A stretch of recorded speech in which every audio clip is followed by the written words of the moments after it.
خداوند یسوع مسیح کی قادر اور جلالی نام میں آپ کی سلامتی ہو۔ ویورز، آج Be the Light Television یہاں پر کیتھولک بائبل کمیشن میں انوائٹڈ ہے لاہور میں، اور آپ ابھی دیکھیں گے کہ یہاں پر کام ہو رہا ہے اور بلڈنگ ابھی بن رہی ہے، اور ابھی تک یہاں پر نئی بلڈنگ کا افتتاح بھی نہیں ہوا، اور ہمارے لیے یہ آنر کی اور اعزاز کی بات ہے کہ یہاں پر فادر ایمینول آسی سے جب ہم ملاقات کرنے آئے تو ہم سب سے پہلے Be the Light Television وہ پہلا ادارہ ہے جو اس بلڈنگ کا افتتاح کرنے جا رہا ہے، افتتاح سے بھی پہلے، اور یہ ہمارے لیے خوشی کی بات ہے۔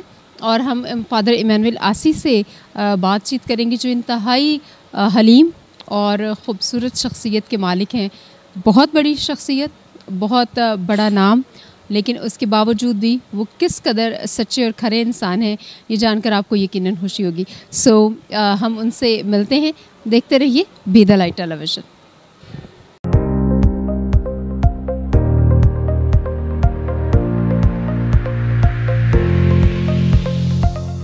خداوند یسوع مسیح کی قادر اور جلالی نام میں آپ کی سلامتی ہوں۔ ویورز، میں ہوں آپ کی ہوسٹ کلثوم ایمینول اور آپ دیکھ رہے ہیں Be the Light Television. اور آج ہمارے لیے اعزاز کی بات ہے کہ میرے لیے پرسنلی بڑی خوشی کی بات ہے کہ فادر ایمینول آسی ہمارے ساتھ ہے۔ فادر جی، آپ کا بہت بہت شکریہ۔ فادر جی ایگزیکٹو سیکریٹری ہیں کیتھولک بائبل کمیشن سے، اور ان کی جب ہم ان کا نام سنتے ہیں، ان کا چہرہ دیکھتے ہیں تو کسی بھی تعارف کے محتاج نہیں ہیں۔ خاص طور پر جو میں ان کو سب سے پہلے جانتی تھی، ملاقات سے بھی پہلے، وہ میں جانتی تھی سر آپ کو بطور رائٹر اور بہت ساری کتابوں کے مصنف کے طور پر، کیونکہ ہم چھوٹے ہوتے تھے، ہم دیکھتے تھے اچھا اس کے پاس فادر جی کی کتاب ہے، اس کے پاس ہے، ہم لے کے پڑھا کرتے تھے۔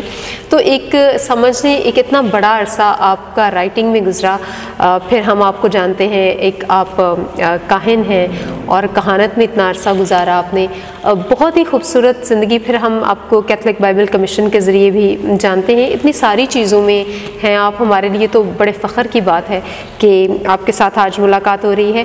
فادر جی، میرا ایک چھوٹا سا کویسچن ہے سب سے پہلے تاکہ انٹروڈکٹری ہو سکے۔ آپ کو کہانت کے ریفرنس سے ہم جانتے ہیں، کتنا عرصہ ہو گیا ہوگا آپ کو کہانت میں؟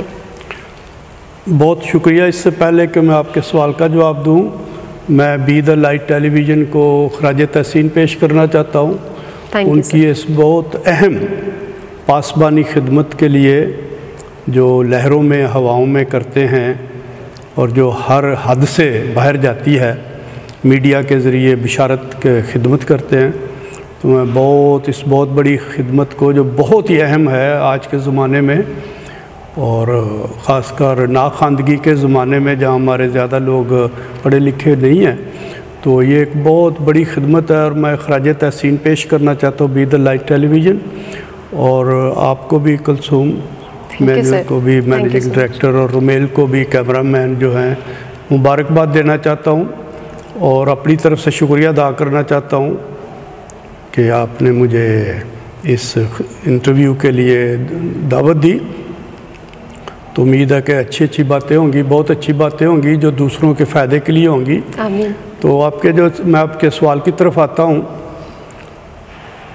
میں ایک بہت ہی عام سے گاؤں میں پیدا ہوا، ایک غریب گھر میں، چھوٹی سی مسیحی برادری میں، اقلیت میں۔ گاؤں تو بہت بڑا تھا، وہاں مسلمان بہن بھائی ہیں، خاندان ہیں، لیکن ہمارے بس 20-21 خاندان تھے اور مالی طور پہ غریب تھے، لیکن ہماری جماعت کو یہ خدا نے فضل دیا ہے کہ شروع سے دعائیہ زندگی میں اچھی تھی۔ کوئی کلیسیا کا خادم آئے نہ آئے، کیٹیکسٹ مناد آئے نہ آئے، کاہن آئے دیر بعد آئے، لیکن ہم صبح و شام گھنٹی بجا کے صحن میں اکٹھے ہو کے نماز پڑھتے تھے۔ اور میرے ابو جی رہنمائی کرتے تھے، وہ سادھو تھے۔ صحیح۔ تو مجھے 49 سال ہو گئے ہیں کاہن بنے، 49 سال اور چند دن۔ میں 16 اپریل 1974 میں کاہن مخصوص ہوا تھا۔ صحیح۔ تو یہ سیمنریوں میں جو ہماری ٹریننگ ہے، تربیت ہے، کاہنانہ تربیت ہے، تعلیمی تربیت ہے، جی، وہ آخری جو قومی جگہ ہے وہ Christ the king seminary Karachi میں ہے۔ جی بالکل۔ تو وہاں سے پھر ساری تربیت حاصل کر کے تو میں